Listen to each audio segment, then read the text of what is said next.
தற்போது ஒரு அண்மை செய்தியை பார்த்து வருகிறோம். சம வேலைக்கு சம ஊதியம் வழங்க கோரி இடைநிலை ஆசிரியர்கள் 34வது நாளாக தங்களுடைய போராட்டத்தை தொடர்ந்து வருகின்றனர். அண்மை செய்தியாக பார்த்து வருகிறோம். சென்னை நுங்கம்பாக்கத்தில் உள்ள டிபிஐ வளாகம் முன் பேரணியாக வந்த இடைநிலை ஆசிரியர்கள் போராட்டத்தில் ஈடுபட்டிருக்கின்றனர்.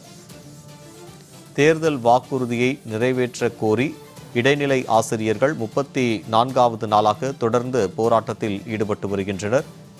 தேர்தல் வாக்குறுதி எண் 311 நிறைவேற்றும் வரை தங்களுடைய போராட்டம் தொடரும் என்றும் இடைநிலை ஆசிரியர்கள் தெரிவித்திருக்கின்றனர். அண்மை செய்தியாக பார்த்து வருகிறோம். சம வேலைக்கு சம ஊதியம் வழங்க கோரி இடைநிலை ஆசிரியர்கள் தொடர்ந்து 34வது நாளாக தங்களுடைய போராட்டத்தை தொடர்ந்து வருகின்றனர். விளம்பர திமுக அரசிற்கு எதிராக கண்டன முழக்கங்களை எழுப்பி வருகின்றனர். சென்னை நுங்கம்பாக்கத்தில் அமைந்துள்ள டிபிஐ வளாகம் முன்பு இடைநிலை ஆசிரியர்கள் தொடர்ந்து போராட்டத்தில் ஈடுபட்டு வரும் காட்சியினை நேரலையில் பார்த்து வருகிறோம். சம வேலைக்கு சம ஊதியம் வழங்க கோரி இடைநிலை ஆசிரியர்கள் தொடர்ந்து 34வது நாளாக போராட்டத்தில் ஈடுபட்டு வருகின்றனர். போராட்டத்தில் ஈடுபட்டு வரும் இடைநிலை ஆசிரியர்களை காவல்துறையினர் குண்டுக்கட்டாக அங்கு கைது செய்து வரும் காட்சியினையும் பார்த்து வருகிறோம். தேர்தல் வாக்குறுதியை நிறைவேற்ற கூறி வீதியில் தங்களுடைய போராட்டத்தில் இடைநிலை ஆசிரியர்கள் ஈடுபட்டு வருகின்றனர்.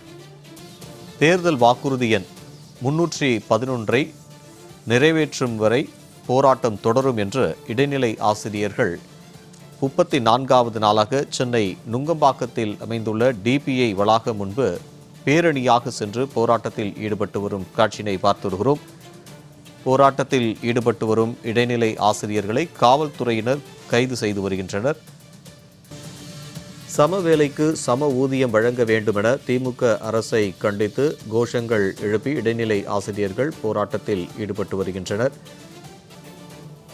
கடந்த 2021ஆம் ஆண்டு திமுக தன்னுடைய தேர்தல் வாக்குறுதியில் வாக்குறுதி எண் 311 சம வேலைக்கு சம ஊதியம் வழங்கப்படும் என்று அறிவித்திருந்தனர். இந்த நிலையில் தேர்தல் வாக்குறுதி எண் 311 இந்த 5 ஆண்டுகளாக விளம்பர திமுக அரசு நிறைவேற்றி தரவில்லை என்று கோரி இடைநிலை ஆசிரியர்கள் தொடர்ந்து 34வது நாளாக போராட்டத்தில் ஈடுபட்டு வருகின்றனர். சென்னை நுங்கம்பாக்கம் டிபிஐ வளாகம் முன்பு இடைநிலை ஆசிரியர்கள் பேரணியாக சென்று போராட்டத்தில் ஈடுபட்டு வருகின்றனர். போராட்டத்தில் ஈடுபட்டு வரும் இடைநிலை ஆசிரியர்களை காவல்துறையினர் கைது செய்து வருகின்றனர். அண்மை செய்தியாக பார்த்து வருகிறோம். தொடர்ந்து போராட்டத்தில் ஈடுபட்டு வரும் இடைநிலை ஆசிரியர்களின் கோரிக்கையை இதுவரை விளம்பர திமுக அரசு செவி கொடுத்து கேட்கவில்லை. அவர்கள் தொடர்ந்து தங்களுடைய கோரிக்கை நிறைவேறும் வரை இந்த போராட்டம் தொடரும் என்றும் அவர்கள் தெரிவித்திருக்கின்றனர். தேர்தல் வாக்குறுதி எண் 311 நிறைவேற்றும் வரை போராட்டம் தொடரும் என்று இடைநிலை ஆசிரியர்கள் தெரிவித்திருக்கின்றனர். தற்போது அவர்கள் வீதியில் அமர்ந்து விளம்பர திமுக அரசுக்கு எதிராக கோஷங்கள் எழுப்பியவாறு போராட்டத்தில் ஈடுபட்டு வரும் காட்சியினை பார்த்து வருகிறோம். சம வேலைக்கு சம ஊதியம் வழங்க வேண்டும் என்று திமுக அரசை கண்டித்து இடைநிலை ஆசிரியர்கள் கோஷங்கள் எழுப்பியவாறு போராட்டத்தில் ஈடுபட்டு வருகின்றனர். திமுக அளித்த தேர்தல் வாக்குறுதியில் வாக்குறுதி எண் 311 இடைநிலை ஆசிரியர்கள் சம வேலைக்கு சம ஊதியம் வழங்கப்படும் என்று அவர்கள் தெரிவித்திருந்தனர். இதுகுறித்தான கூடுதல் தகவலுடன் நேரலையில் எமது செய்தியாளர் முத்துக்குமார் நம்மோடு இணைகிறார். முத்துக்குமார், தொடர்ந்து 34வது நாளாக இடைநிலை ஆசிரியர்கள் போராட்டத்தில் ஈடுபட்டு வருகின்றனர். இது குறித்தான கூடுதல் தகவல்.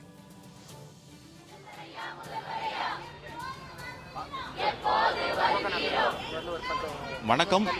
சம வேலைக்கு சம ஊதியம் வழங்க கோரி இடைநிலை ஆசிரியர்கள் போராட்டம் என்பது கடந்த ஒரு மாதத்திற்கு மேலாக நடைபெற்று வரக்கூடிய நிலையில் இன்று 34வது நாளாக இந்த போராட்டம் என்பது நடைபெற்று வருகிறது.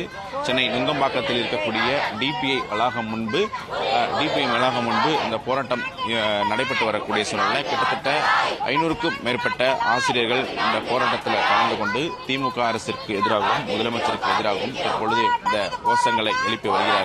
குறிப்பாக அவர்களுடைய தேர்தல், அதாவது திமுகவுடைய தேர்தல் வாக்குறுதியான 311 நிறைவேற்ற கோரி இந்த இடைநிலை ஆசிரியர்கள் கிட்டத்தட்ட 34வது நாளாக இந்த போராட்டத்தில் ஈடுபட்டு வந்தாலும் கூட தமிழ்நாட்டின் தலைநகராக இருக்கக்கூடிய சென்னையில் பல்வேறு பகுதிகளில் இவங்களுடைய போராட்டம் என்பது தொடர்ந்து நடைபெற்று வருகிறது.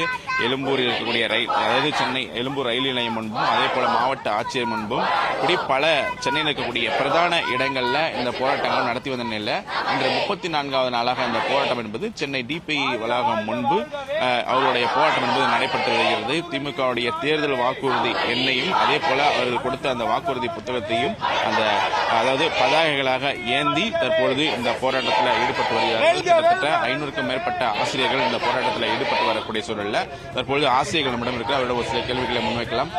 மேடம் வணக்கம். தற்பொழுது இந்த போராட்டத்தில் ஈடுபட்டு வரீங்க. அப்படி இருக்கும்போது இன்னைக்கு 34வது இந்த போராட்டத்தில் ஈடுபட்டு வரக்கூடிய சூழலில் ஏன் அரசு இன்னும் செவி சாய்க்கல? உங்களோட போராட்டத்திற்கு காவல்துறையோட பாதுகாப்பு எப்படி இருக்கு? 34வது நாளா நாங்க என்ன செய்யறோம்? சம வேலைக்கு சம ஊதியம் அப்படிங்கிற ஒற்றை கோரிக்கை தேர்தல் அறிக்கை 311 நிறைவேற்ற சொல்லி நாங்க இப்ப போராடிட்டு இருக்கிறோம். 17 ஆண்டுகளாக ஒவ்வொரு பருவ விடுமுறையிலையும் நாங்க சொந்த ஊருக்கு செல்ல மாட்டோம். எப்போதுமே விடுமுறை ஆரம்பிச்சுட்டா சென்னையில வந்து சம வேலைக்கு சம ஊதியத்துக்காக உண்ணாவிரதம் இருப்போம் டிபிஐல. இப்படியா கடந்துட்டு இருக்கும்போது கடந்த ஆட்சியில நம்முடைய முதல்வர் ஐயா அவங்க வந்தாங்க.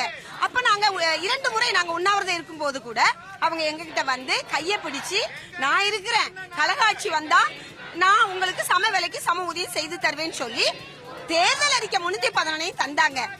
சமூக நீதி காத்த முத்தமிழறிஞர் கலைஞர் ஐயாவின் புதல்வர் அதை செய்வார் நாங்க நம்பி நாங்க எல்லாரும் ஓட்டு போட்டோம். நிச்சயமா இப்பவும் இவங்களுடைய ஆட்சியையும் பல பருவத்துல நாங்க வந்து போராடணும். எங்களுடைய நோக்கம் பள்ளி வேலை நாட்கள்ல போராடணுங்கிறது கடுகளவும் எங்களுடைய நோக்கம் அல்ல. ஒண்ணே ஒண்ணு, விடுமுறையில நாங்க போராடி ஜெயிக்கணும், எங்களுடைய முதல்வர் ஐயா செஞ்சு தருவாங்கன்னு தான் இப்ப கூட 2ஆம் பருவ விடுமுறையில வந்தோம். 12 நாட்கள் காத்திருந்தோம், கிடைக்கல, எங்களுக்கான விடியல் கிடைக்கல. அதனாலதான் இந்த ஆட்சியே முடிய போது இவங்க தான் செஞ்சு தரணும். எங்க கலைஞரையா காலத்துல அந்த 6வது பே கமிஷன்ல அடிப்படை ஊதியத்துல 3170 ரூபாய் குறைஞ்சது. அந்த 17 வருஷமா பாருங்க, நம்ம வயல்ல வேலைக்கு ஆட்கள் விடுறாங்க, மதிப்புமிகு பணிதான். அந்த பணியில 4 பேர் வேலை செய்யறாங்க. 2 பேருக்கு 500 ரூபாயும் ஒருத்தருக்கு 150 ரூபாயும் கொடுத்தா ஏத்துக்குவாங்களா? அதே ஊதிய முரண்ல தான் 17 வருஷமா நாங்க காத்திருக்கோம். எப்படியாவது இந்த ஆட்சி செஞ்சிடாதா, இதை செஞ்சிடாதான்னு ஒவ்வொரு விடுமுறையும் இழந்தோம், எங்க வாழ்வாதாரத்தை இழந்தோம். கடைசியா கலைஞர் ஐயாவின் மகன் இப்ப செஞ்சு தருவாங்க நம்பி காத்திருக்கோம். நிச்சயமா செஞ்சு தருவாங்க, எங்களுக்கு அரசாணை தந்து பள்ளிக்கு அனுப்புவாங்க, நாங்க காத்திருக்கோம். 34 நாளா காத்துக்கிட்டு தான் இருக்கிறீங்க. பல முறை இந்த போராட்டத்தில் ஈடுபட்டீங்க. சென்னையில் பல முறை இந்த பல இடங்கள்லாம் போராட்டம் நடத்துறீங்க. ஆனால் உங்களை போராட்டம் நடத்த விடாம கைதுன்னு தான் நடவடிக்கை ஈடுபட்டு வராங்க தவிர உங்களோட கோரிக்கையை நிறைவேற்ற மாதிரி தெரியல. என்னதான் பண்ண போறீங்க? அரசாங்கம் வந்து நியாயமான கோரிக்கைன்னு சொல்லிதான் தேர்தல் அறிக்கை 311 வச்சாங்க. பல குழுக்கள் அமைச்சுதான் 311 கொடுத்திருக்காங்க. அதனால நிச்சயமா அவங்க செஞ்சு தருவாங்க நம்புறோம். கலைஞரின் சமூக நீதியை காப்பாங்க நம்புறோம், காத்திருக்கோம். அரசாணை தந்தா அடுத்த நொடியே நாங்க எங்க பிள்ளைகளை பார்க்க பள்ளிக்கு ஓடிடுவோம். பேச்சுவார்த்தைக்கு போயிட்டு வரீங்க, என்னதான் சொல்றாங்க? செய்யறோம்னு சொல்றாங்க. தொடர்ச்சியாக இந்த போராட்டம் என்பது நடைபெற்று வரக்கூடிய சூழலில் இங்கு இவர்களை கைது நடவடிக்கையில் ஈடுபட்டதற்காக கிட்டத்தட்ட 200க்கும் மேற்பட்ட காவல்துறை அதிகாரிகள் குவிக்கப்பட்டிருக்கிறார்கள். அதே நேரத்தில் இந்த பகுதியில் அதிக அளவிலான அந்த பேருந்துகளும் குவிக்கப்பட்டிருக்கிறது. தொடர்ச்சியாக இந்த டிபிஐ வளாகம் முன்பு போராட்டங்கள் என்பது நடைபெற்று வருகிறது. ஒரு ஆசிரியர்கள் போராட்டம் இல்லை, மொத்தம் 3 வகையான ஆசிரியர்கள் போராட்டம் என்பது நடைபெற்று வரக்கூடிய சூழலில் இவர்களுடைய கோரிக்கைக்கு செவி சாய்க்காமல் தொடர்ந்து போராட்ட களமாகவே இருக்க வேண்டும் என்ற நோக்கில் இந்த அரசு மெத்தன போக்கில் செயல்பட்டு வருவதாக இங்கே இருக்கக்கூடிய ஆசிரியர்கள் பெரும் குற்றச்சாட்டாக வைக்கிறார்கள்.